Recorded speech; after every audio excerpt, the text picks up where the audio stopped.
Hello Booktube, this is Kelly. Thank you so much for watching my channel, Books I'm Not Reading. It is the weekend! I am so glad. I am so glad, you guys. It was a really tough week. But that's okay. I'm looking ahead, and there have already been some very exciting announcement videos today for events that are taking place in March. So I am really looking forward to planning a March TBR. I'm, of course, still reading Les Mis and still loving it, but we're not going to talk about Les Mis today. I did start one other book before I get into the book I mainly want to talk about today, but I did start reading This Much Is True by Miriam Margolyes. I don't know why this is not on my high priority TBR for the year, but I just couldn't wait any longer.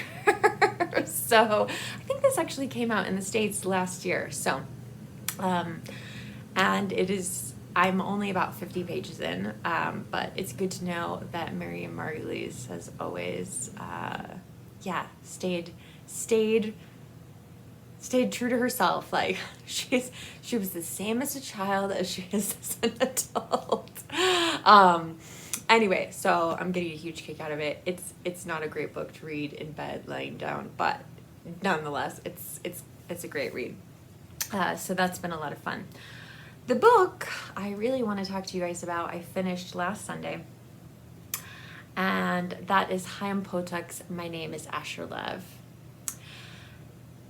I want to talk about this because I would not have read this book were it not for Booktube. I did like an informal survey, I guess, if you will, at the end of 2020, because I didn't buy any books that year. At the end of 2020, I said, okay, I'm going to buy 6 books. I think I ended up buying 7, but anyway, I'm going to buy 6 books. Like, what should I get? And so many of you told me to read this. And it's wonderful. It's a wonderful, fascinating book. Now, I did find this copy in my mother's house, my parents' house, and she had bought it used, and now it's really falling apart. So I'm just gonna hold up the top half of it here, but definitely talking about all of the book. And no spoilers or anything like that, because if you haven't read this, I want you to find it. I read one other Chaim Potok book, Davita's Harp, and I just wasn't that crazy about it. But this is special. This is a very special book. So before I go too deep into this, I just want to make it clear, like, I live in a place with very few, like, I don't know any Jewish people that live in the city that I live in, which is about 60,000 people. I don't know any Jewish people. I know there are Jewish people here, but I don't know any of them personally. And growing up in my tiny little high school, you know, there was one Jewish student. I really feel for him in hindsight, but I don't think we went after him because he was Jewish, but he was just so different from everybody else, right? I was trying to think about the first time I saw a Hasidic Jew, or an Orthodox Jew, and again, I'm not an expert in this, you guys, so I apologize. I definitely don't mean any offense whatsoever, so you feel free to correct me if I've got something wrong in the comment section. But I think it was when I was probably about 20 years old, and I spent a summer living in Manhattan. And I've tried to think about when the first time I would have seen a Hasidic Jew, and that's or an Orthodox Jew, and that's like the only time I can think of, or that's the first time I can think of. I did live in Chicago for a year and have traveled quite a bit. So, but yeah, so Asher Lev it starts, this book was published in 1972, I think, yeah, 1972, and he grows up in a Hasidic Jewish community. Stalin is still alive. It's in the starts in the 1950s, and it's very much a coming of age story. Asher Lev, his father travels a lot and again, help me understand, you guys. So it looks like it should be the word rabbi in the book, but it's spelled differently. It's spelled Rebbe, I think Ye. So I get the sense that he's the leader and he's the teacher and that sort of thing. But the spelling is different, which I thought was interesting. And there were a lot of Jewish terms that I thought Chaim Potok did a really good job of, even if he didn't spell it out like what the word meant. Like you could figure it out from the context of it. And so his father travels a lot for the leader of their Hasidic community, and especially does a lot of work in trying to get Jews out of Russia because they are being so persecuted there at the time the book starts. And his mother goes on to get a master's and a doctorate in Russian studies and learns to speak Russian. So that's what's going on with his parents. But Asher Lev just sees the world, well, because he is an artist, even from the beginning, you can tell like that he's just compulsively looking at things and trying to figure out, how would I draw that? How would I paint that? How would I put that on a canvas? And he's very, very gifted. And it's almost like a compulsive behavior. He's outlining things on his napkin. Like, he's not drawing anything on the napkin, but like it's just like outlining things like and his father thinks it's a complete waste of time. And there is like, within his own community, Asher Lev is persecuted by his schoolmates, because again, like he's kind of he's living in this sort of art world that nobody else is, and without thinking about it, he like draws a picture within one of their sacred books, and he doesn't mean to. It's not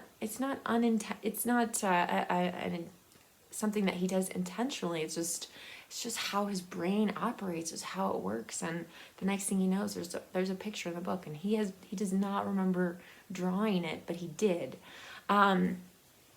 So the leader of their Hasidic community actually gives Asher Lev the chance to study with another Jew who's not necessarily, I wouldn't say a practicing Jew, but he's Jewish. And he disagrees with some of the restrictions that the leader of the Hasidic community has told him to put on Asher Lev, like no nudes. And he says, you have to know how to draw the human form. His whole philosophy, which I think is the philosophy of many artists, is, and his teacher's name is, I think, Jacob. Jacob's whole philosophy is, you have to learn the rules and then you break them. So you have to learn how to draw the human form correctly, and then you break it all apart. There's an explosion. So there's a lot of tension in this book. There's a lot of, what does it mean to be part of this Hasidic community, and what do you bring to it? And also, like, who are you as a person? I think the reason why the book is called My Name Is Asher Lev is because it's so much has to do with about being an individual within a community, someone who's very different from everyone else. And so and then of course, because it's art, there's always controversy about art, right? And that was the part of the book that probably spoke the most to me. My mother, and I'm sure this is the reason why she picked this book up, my mother taught art, and I had to teach art history every semester for many, many years. But consequently, like, I learned a lot of art history.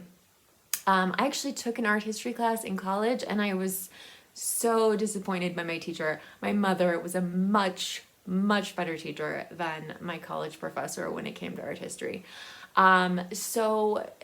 So yeah, like I eventually I quit going to my art history classes. I would go to learn what was going to be on the test, but I would talk to my mother for hours about all these different artists, and she had all these great stories that she'd read about them and learned about them over the years, and that's how I was able to remember and succeed on the tests.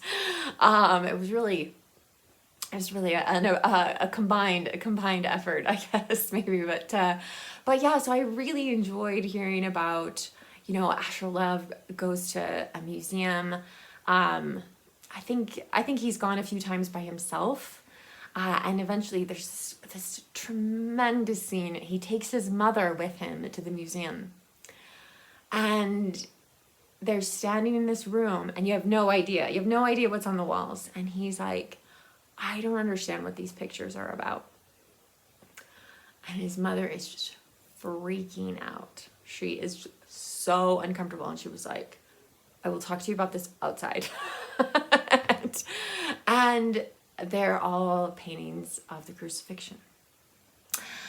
And of course, for Asher Lev and his family and his Jewish community, Jesus, and especially at this time, like, Jesus was a Jew who his death resulted in the death of millions and millions of other Jewish people, right? So that is how Jesus is viewed, which was really eye-opening. It was really good for me to kind of see it from that sort of perspective. Anyway, so there's a lot of tension in the book, a lot of strained relationships at times, but it leads up to this, just there's a really dramatic scene towards the end of the book, and Asher Lev has painted a couple things, and he knows it's going to cause all this controversy, and he's desperately trying to almost get the paintings out of his own show, but they've already been sold to a major museum. My guess is the Met. But anyway, so it's really interesting. And I did find out that Chaim Potok was also, in addition to being a Jewish writer, and I think he was also maybe a rabbi, he was an artist, and he painted one of the paintings that Asher Lev paints. There's a version of, and I need to look it up online to see, but I don't want to tell you about it because I don't want to ruin it, because I want you to hunt this down. For my own self, I will be looking for a better copy of it, because I do think it's a really special book. I also picked up from a little free library The Promise by Chaim Potok. This is the sequel to The Chosen, which of course I did not find in the little free library. So I'll be hunting for that. I gave this book, I really wanted to give this book 5 stars. I gave it 4 stars though, because I did have a problem. So there's this this sense that art is not valued. Art is not, it's not a good way to spend your time, basically. It is the message that's really communicated to Asher Lev by a lot of people, not the leader of the Hasidic community, I want to be clear about that, or at least one of his, not a teacher, but a leader of the school kind of thing.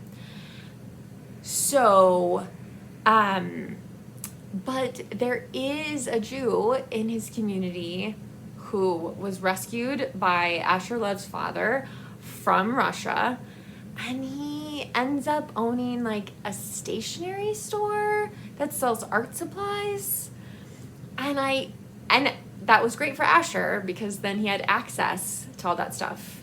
But I just found it really weird that if you felt like those things were not of value, why would you set up a store, especially in that kind of community where most of the people in the community are going to be Hasidic Jews, right? Like, why would you have a store to sell those kinds of things if those things are not valued by the community? I just found that a little hard to believe, which is why I gave it 4 stars. At the end of the year, I may change my mind. I'm gonna see how this story stays with me over the course of the year, and then I may give it 5 stars because that's a small thing. Like, Asher has to have, the author has to create some sort of way for him to get art supplies, right? So, and he's so young at the beginning of the book that, you know, it's not as though he can just take the train to a far off neighborhood to buy those things, nor does he really have the money to do that either. So anyway, a great book. Thank you so much, Booktube, for encouraging me to read this. I'm sorry it took me so long, but I am very, very grateful. I would love to hear about what you are reading, if you've read this book, what you thought of it. So yeah, I am very excited to hear from you down below in the comments section. I love engaging with people who watch this channel in the comments section. If you don't feel comfortable leaving a comment, you can always also leave an emoji, or you can give this video a thumbs up as a way of saying hello. I do appreciate that. Booktube, remember to be kind to yourself, be kind to others, and I will be back with another video soon. Thanks so much for watching. Bye.